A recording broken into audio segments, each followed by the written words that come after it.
Warning. The following reading contains subject matter that some listeners might find disturbing. Listener discretion is advised.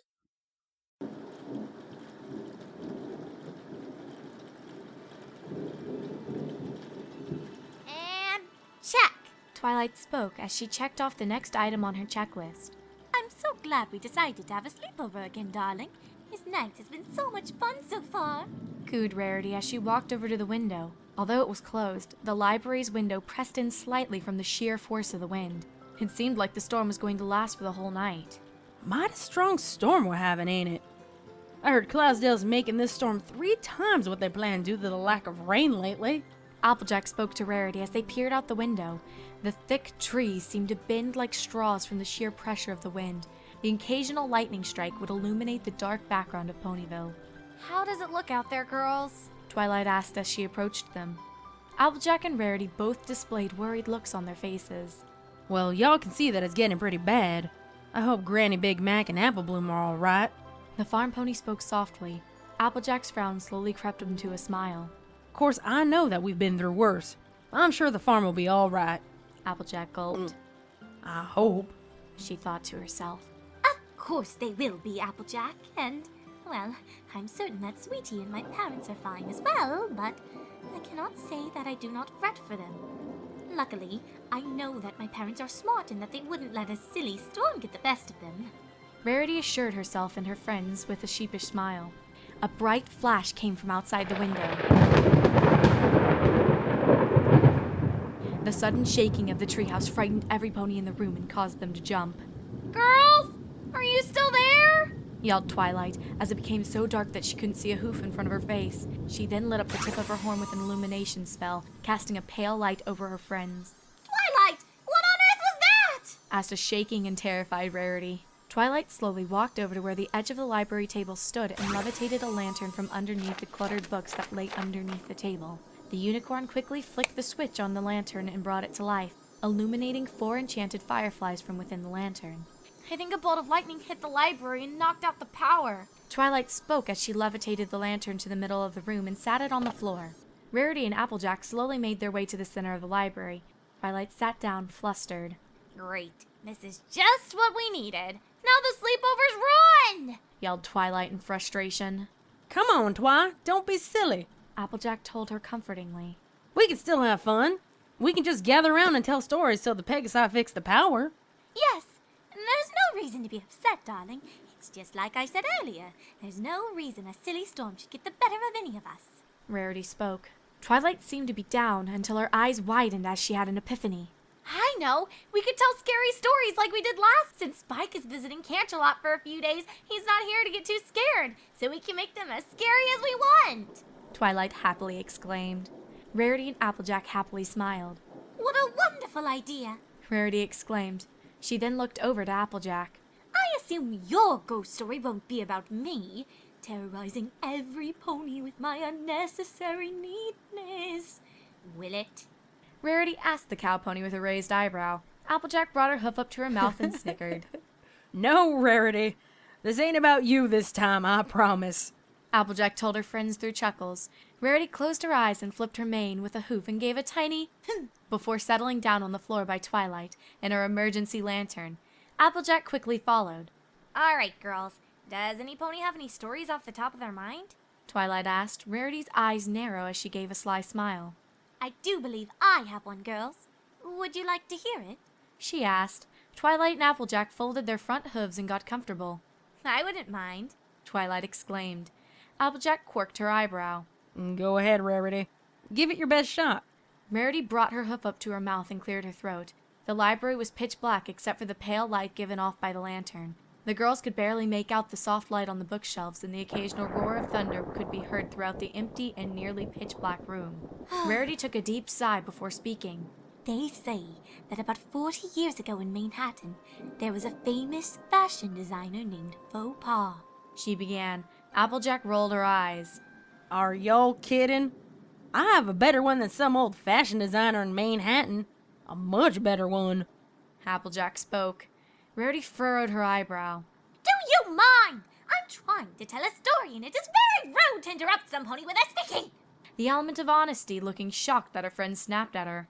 Fine. Gosh, Rarity, I didn't mean to make you that angry, she said, a bit hurt that Rarity would decide to be so hateful towards Applejack. Twilight scowled at Rarity. You didn't have to be so mean, Rarity. Applejack's your friend. Twilight told the alabaster unicorn. Rarity's hard expression slowly turned into one of sadness. You're right, Twilight. Rarity spoke softly. Thunder quaked around the library, shocking every pony once more. Rarity regained her composure after the booming sound. That's why I'm being so rash. I guess I'm just worried about my sister and my parents in this horrid weather, she nearly whispered. Applejack gave a sympathetic look to her friend before speaking. I understand, Rarity. Believe me, I promise I won't interrupt you this time. Rarity smiled back warmly at her friends, whose faces were barely lit by the soft glow being emitted from the fireflies in the lantern. All right, where was I? She began. Well, there was a fashion designer named Fauxpas in Manhattan roughly 40 years ago. He was a grey unicorn with an elegant black mane. They say he was very well known, and all the most regal ponies in Equestria would come to him to have cloth of the finest quality made in all of Equestria. Ponies would gather all around his shop in early hours of the morning to have him weave dresses, hats, and even some designer socks as they were starting to become the new fashion statement of the fall. Although, one day, a little purple-coated filly walks into his shop. Rarity explained to her friends, who were now listening to her intently. Rarity shook her hair slightly to get one of her luxurious curls out of her eyes. The child was a member of the Silver family, one of the 6 royal families, and let's just say, Fauxpas had a very unhealthy appreciation for little fillies. Rarity spoke. Twilight and Applejack gasped as they caught on to what Rarity was implying. Applejack gulped. Do y'all mean he... Yes, darling. He sent every one of his customers away, and he sexually assaulted the innocent filly when no pony was around. The fashionista told them with a lump in her throat. Every pony was silent for a moment. The rain had gone from a hard pour to a mere drizzle. So, what happened after that? Twilight asked, reluctant to hear the rest of the story.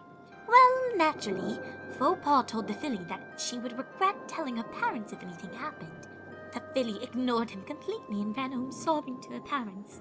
Needless to say, the Silver family was very powerful, so they decided to do what they do best. They used their power to their advantage to hire 2 stallions to pay Fauxpas a visit. They forced him inside a barrel, covered the seam of the lid with concrete, and threw it into the eastern Equestrian Sea. Twilight and Applejack looked at Rarity in shock. I thought you said this was a ghost story. Applejack spoke. Rarity smiled. I'm not done. Several weeks later, no one had heard from the Silver family for quite a while. They finally investigated the mansion and found all of the Silver family dead. And that same little filly was gone without a trace. The cause of death for all of her family? The white unicorn explained before she closed her eyes. Drowning, she finished. All 3 girls sat in the library room, quiet. The howling of the wind could be heard through the thick walls of the tree-turned library that they were gathered inside.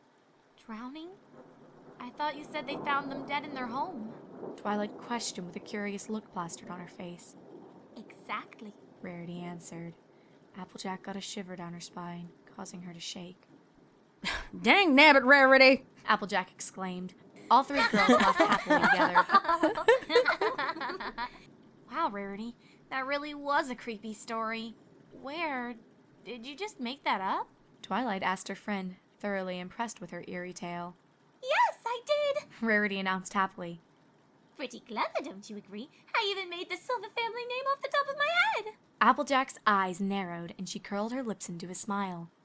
I reckon I got one that will top yours. The element of honesty spoke with a hint of smugness. Rarity rolled her eyes. Let's hear it, Applejack. Twilight exclaimed happily, as she was enjoying the slumber party even more than earlier when the power was on. Applejack cleared her throat and adjusted her Stetson over her eyes with a hoof. Have y'all ever been in love? She asked her friends. Not expecting that question, both unicorns looked at each other curiously, wondering where Applejack was going with this. Well, let's just say some ponies would go very far to return the affection of another. They'd even kill to be with them. Applejack spoke bluntly. Let's just say about 20 years ago, There was this feller who lived up in Appaloosa. This was even before Brayburn's time there. This pony went by the name of Mulberry Mane, on the account that he was running the Morris plant business with his wife. Them are the trees that the mulberries grow on. He also had a berry red coat on him that almost perfectly matched the mulberries he was selling. Anyways, one day he was taking a stroll down Appaloosa's local cemetery on his way to the market, and he comes across this mare. Applejack set the story for her friends. Rarity crossed her hooves and listened in the near dark while Twilight did the same, occasionally adjusting the knob on the side of the lantern for more light. He saw this mare, and by golly, poor old Mulberry's heart must have stopped. She was absolutely gorgeous. She had this soft white coat that was almost as soft as silk, and her mane could have matched the color of the spring cherries fresh out of the most beautiful orchard you had ever laid your eyes on. So, naturally stunned by how attractive this mare was, old Mulberry dropped his entire basket of berries he was planning on selling at the market that afternoon on the ground, and they just went everywhere. He must have cursed something fierce when he dropped them, which was just what got the attention of the pretty mare he had his eyes on. She walked over from the tombstone she was staring down at to help Mulberry pick up his fresh garden fruit. Right away, he apologized about him being so loud, and she told him to think nothing of it. They hit it off right there, talking and laughing and joking up a storm. It got a few minutes later than he had expected it to, and he asked her name as he got up and planned to leave. The cowpony continued to regale her friends with the haunting tale. She said her name was Ruby Willow, right before she planted a kiss on his lips. The cowpony spoke with a chuckle. Her friends smiled nervously, as if they didn't expect it was coming in the story. They went at it right then and there. He kissed her back with all that passion one would expect from a true Appaloosan, and they continued to get all hot and bothered until they eventually ended up having sex right there in the cemetery for the whole morning. Rarity winced. They made love in a cemetery? How horrid! Rarity spoke. Applejack returned with a deadpan look. I didn't interrupt you, did I? Rarity looked back at Applejack sheepishly. No, darling, you're absolutely right. Continue. She spoke to assure her. Right. Now, as I was saying, they did it the whole morning, and they finally were too exhausted to continue. Mulberry, at this point, was absolutely falling in love with Ruby, and she cooed him into submission the entire time, playing the "I'm much more attractive than your wife" card. Mulberry fell for it, of course. Then, as she was laying beside him on the morning dew-covered grass, she leaned into his ear and whispered something that chilled him to the core. Twilight and Rarity waited for her to continue. She wasn't. Well, what is it? Twilight asked Applejack, a tad bit annoyed. Applejack gave a half smile. She told him that they couldn't be together anymore as long as he had a wife. He had to get rid of her. Permanently. The room was once again quiet, minus the howling of the wind and the now soft pitter-patter of rain against the library. So, sure enough, wanting to oblige his newfound love in any way he could, Mulberry returned home that night and went to sleep with his loving wife, who cared the world for him. She even had the same color coat as old Mulberry, as if she was born to be with him. After about an hour of her sleeping, Mulberry got up, locked the door of their small cottage, and doused it in kerosene. He then dropped a match on the locked door, burning the entire house and his wife into ashes. Applejack slowly moved her Stetson downward so it covered her eyes. Mulberry walked back to the cemetery that same night to give the good news to his new lover. Walking by the tombstone she was by earlier that same day, he looked down at the tombstone, and what he saw made his blood run cold. Twilight reluctantly spoke. What did he see?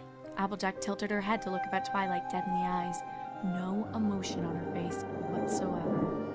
He saw what was written on the tombstone. It said, "Here lies Ruby Willow, widow and mother of 3.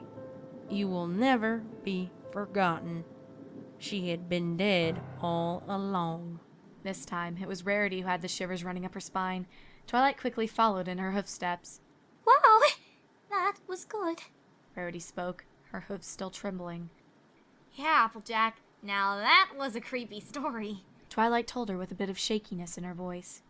Still, I think I do have one better. Because this really happened. Applejack and Rarity were now full attention on looking at Twilight as she began to speak. I'm pretty sure this was before either of you were born, but your parents probably remember it very well. Do you remember the tale of the mayor who used to run this library around 25 years ago? Applejack and Rarity looked at each other curiously. No, darling. I don't believe we were ever told. We just assumed the mayor who ran the library was like any other. The fashionista told her friend. Yeah, Granny Smith never told me no about the other mayor who used to run the library. Applejack spoke. Twilight's eyes widened. You're joking, right? How could you not know? Twilight yelled at her friends. Rarity shook her head with a frown. What happened, Twilight? She asked. Twilight tried to relax herself, at least enough to calm her breaths before speaking. Before I came to Ponyville, Princess Celestia let me read up on old Ponyville history. It turns out, the old mayor that used to run this library did something very horrible. She got arrested and locked away for life in the Canterlot dungeon for it. Rarity and Applejack looked appalled. This happened right here in Ponyville and I didn't even know about it? What did she do? Asked the cow pony. The lights seemed to get dimmer. Well, it's pretty bad. The reports say her name was Starshine. She was a very beautiful mist-colored mare, and admired by the whole town from what I hear. She ran this library for a long time with her husband, until her husband left her and her colt for another mare. After that, she... Twilight trailed off. She what, Twilight? Rarity asked, concerned. Twilight looked over at Rarity sadly. I don't know if I should say. You know no pony should speak ill of the dead. The lavender mare told her friends. The two mares moved closer to Twilight. That way they were sitting pretty close to their friend who was slowly calming down while trying to stop herself from shaking. Maybe this ghost story thing was a bad idea. Poor lavender mare spoke quietly. It's not speaking ill of the dead if you're just telling us what happened, Sugar Cube. Applejack spoke to Twilight as she pat her back with a hoof. Applejack's right, dear. I would like to know what happened as well. Rarity spoke comfortingly to her friend. Twilight took a deep breath, which seemed to be in sync perfectly with the crack of thunder outside the library. All right. The purple mare began. After her husband left her, she became very distraught. So distraught that she decided to take it out on her son, Dayshine. He was only 5 years old, but Star didn't care. She began taking his food away, leaving him hungry.